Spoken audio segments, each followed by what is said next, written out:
Welcome back, everybody, to the NCAA Revamped universe. Gonna jump right into it with the top 25. Right now, you see Florida State, number 1, 2-0, coming off against that close game with Notre Dame. And then we got to see an Oregon game soon.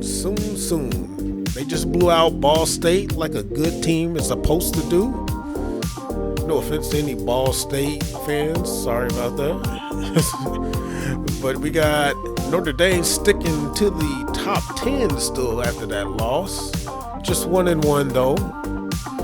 We have Georgia, also another 1-1 team that's in the top 10 still. Pittsburgh just come off a win of Oregon State, 17-14. USC 2-0, ranked number 13. And then of course my Nebraska Cornhuskers had that big loss against Oklahoma, but still ranked number 15, falling down from ranked number 9. And we got Ole Miss and North Carolina that just got into the rankings. 22 for Ole Miss, 24 for North Carolina.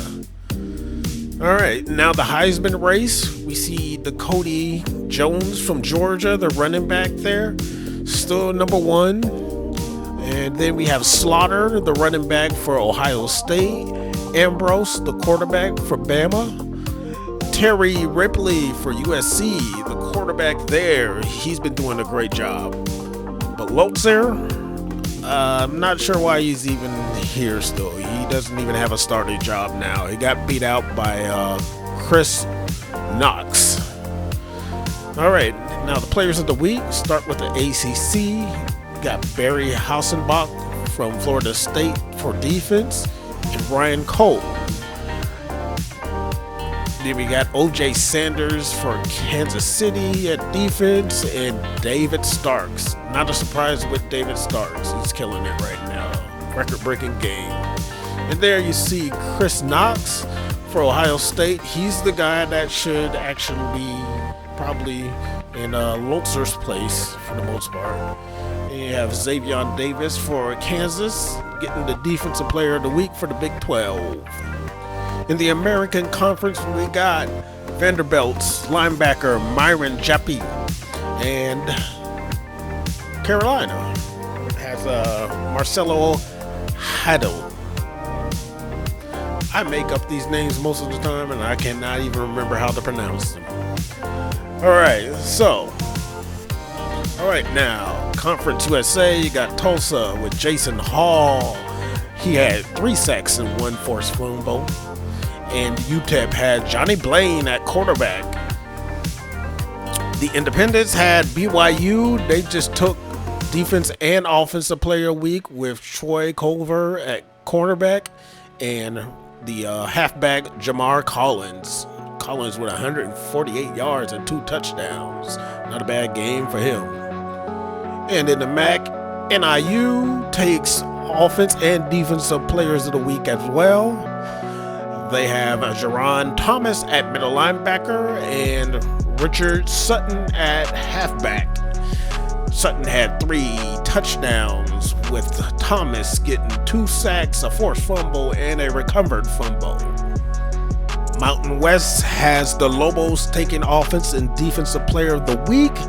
Cornerback David Concepcion gets the defensive award, and the quarterback Terrence Towns gets the offense with 4 total touchdowns against Nevada. In the Pac-12, Cal gets the defensive player of the week with Rashawn Foster, and USC's Terry Ripley gets their offensive player of the week. Terry Ripley is going off with 302 yards passing and 108 yards rushing with 6 total touchdowns. The SEC has Jeff Porter from Georgia with 2 picks against South Carolina. And Alabama's Lynn Ambrose, the quarterback there, with the offensive player of the week for the SEC against Southern Alabama. 210 yards with 5 total touchdowns. The Sun Belt has Arkansas State with both offense and defensive players of the week. Job Matumbawe with 2 picks as a cornerback, and Thad Langford, the running back, 113 yards, 2 touchdowns, and then 1 receiving touchdown. And then the NCAA Offensive Player of the Week goes to Terry Ripley. Those 302 yards passing, 108 yards rushing, with 6 total touchdowns, well deserved. And Xavier Davis from Kansas State, the middle linebacker, got 2 sacks, 2 forced fumbles, 11 tackles. Great game by him. So that'll do it for week 3. I'll see you in week 4. I'm out.